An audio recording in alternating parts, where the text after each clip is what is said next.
Microtransactions in an EA game. Prepare for rage. The anti-EA circle jerk is strong, so let's see if we can make a level-headed review of this new microtransaction cosmetic system that DICE has just released for Battlefield 5. Now, when EA first announced how their game economy was going to work, they released this graphic, which showed that you could use company coin, which is the in-game currency to buy everything in the game, but you could also use real-world currency to buy only cosmetic items if you wanted to get some of the high-level cosmetic gear faster. What DICE has released today is actually not accurately represented by this flowchart. The flowchart should actually look like this. Now, this could have been an honest mistake from Battlefield, considering their marketing team had to make this crazy graphic for the release schedule of the game. I honestly think that somebody over there just doesn't fully understand what they were doing with the flowchart.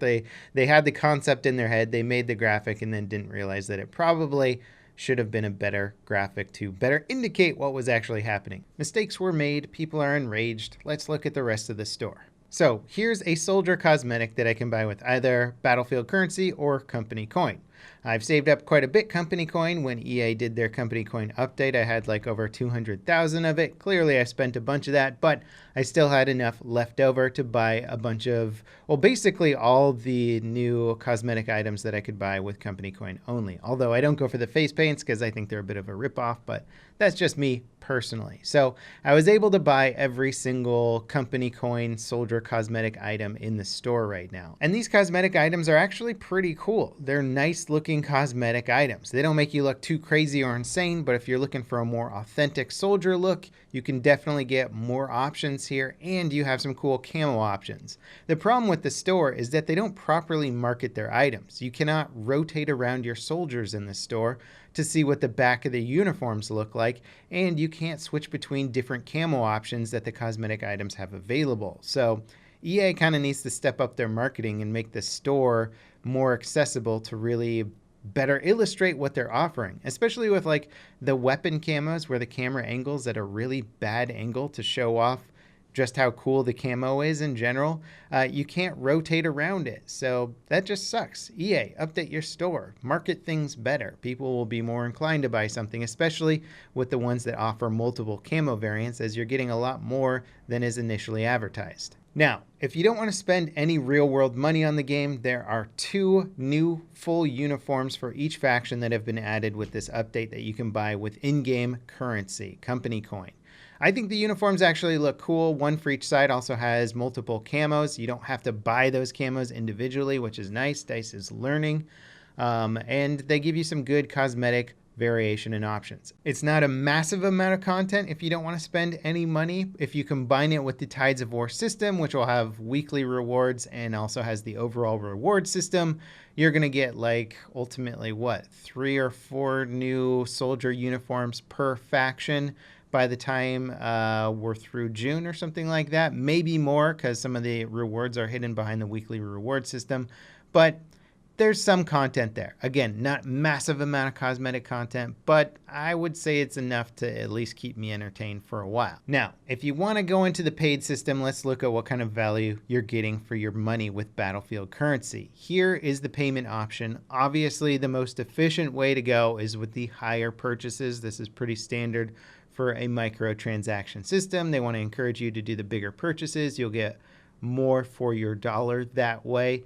They're also doing a thing here where if you have a Premier account, Origin Premier, you get a discount. And at the best possible dollar ratio, that's if you're buying the 6,000 Battlefield currency with a Premier account, you get about 133 Battlefield currency for every dollar spent. And at the worst possible ratio, that's no Premier account, and the smallest amount, you get about 100 Battlefield currency for every dollar spent. So there's incentive to buy the bigger packages there, not surprising at all. Now, a full set of epic cosmetics for a soldier costs 750 Battlefield currency. At the lowest possible value, this is $7.50. At the highest possible value, it's around $5.63 or so. This is US dollars. Obviously, if you're in the UK or somewhere else, it's going to be a different conversion ratio, but you get the picture. Now, I've already seen the complaints. People want to get more value for their money. The prices seem a bit high, and people don't want to pay those prices. They seem more in line with a free-to-play game. Now, playing the devil's advocate here, I would say, have you played any free-to-play games recently, especially the popular ones or the really good ones? Guess what? Their cosmetic and their new weapon or new tanks or new ships or whatever you're paying for cost a ton of money. Also, a lot of the free-to-play games have pay-to-win mechanics. There's no pay-to-win in Battlefield 5 yet, so that's really good, and hopefully it stays that way.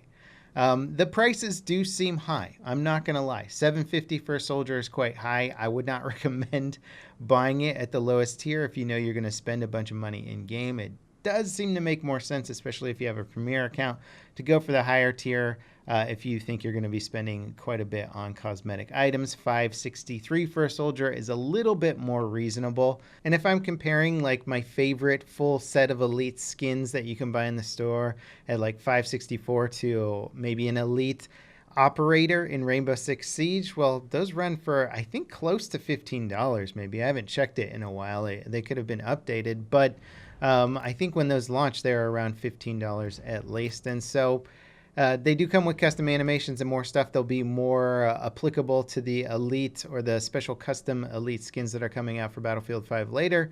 But still, this is at the most efficient price, about a third, a little over a third, the price of one of those Rainbow Six skins. So I don't know. I don't think it's that outrageous. And to be quite honest, the people who win the biggest from a successful microtransaction system are the people who don't spend any money. If you bought your entry fee to the game and you're going to get a whole bunch of free content after that, including more cosmetic items that can be purchased with in-game currency, then you're doing well. You're doing just fine. The further development of maps and DLC content is going to be funded by a microtransaction system, which you don't have to partake in, and the people who do partake in it are funding the rest of the game. It's how the system works, and ultimately, I really don't have a problem with it for the most part. There are the issues with the store not allowing you to properly view all the options before you buy something, which really sucks.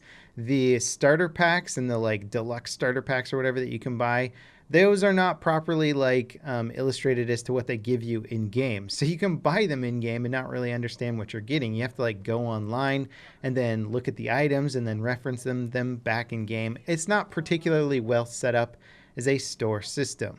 Let's talk about the two weapon camos that are in the game. There's the Sten and the STG-44. Both of them look kind of cool. Both of them have leafy stuff on there, which is what people have been wanting for a long time. Obviously, people are upset that the leafy cool camos are behind a paid system and there aren't any company coin options available. Maybe DICE will add some sort of company coin leafy camos at some point, but you know, they're going to save all the really cool stuff for the paid-only content. I bought the STG-44. I checked it out in-game just to see what it looks like. It looks kind of cool. Not my favorite, to be honest. The leaves don't really seem to sway around. I remember that was like a thing that they were talking about, like trying to get the leaf physics working right, and that's why the leafy camos had been delayed.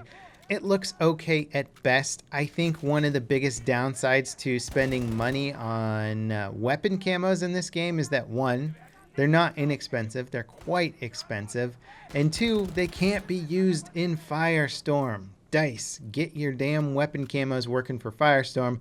I don't want to spend a ton of money on a weapon camo and not be able to use it in a game mode that I'm playing like 50% of the time. That's really bad. Get your shit working in Firestorm, and then people will probably spend a bit more on weapon camos. So overall, I'm glad that they finally have a microtransaction system in the game because they need to get their damn live service thing up and running. It's been months and months since the game launched with no way for them to bring in revenue and support additional map content and other content in the game. Hopefully it starts bringing in money for them so they can start making more content for us. That's what I'm most excited about, is more map content and whatnot.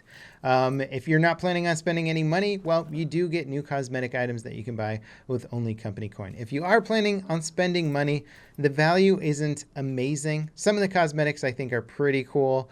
but overall some of them are quite overpriced, especially the weapon ones that you can't use in Firestorm, and the fact that the weapon camos cost the same as a full soldier camo just seems ridiculously priced in my opinion. But I'm sure they will update their prices and economy and store in according with the sale. Hopefully it's set up to do that with their back-end system so they can make adjustments as needed. I'm not furious, as I think a lot of the rest of the community is. I'm glad there's a system in the game, and now DICE can work on tweaking and refining it. And if it is successful, maybe that means there will be more resources put behind development of this game. That's my biggest hope overall. Thanks for watching, guys, and I'll see you next time. This is Level Cap signing off.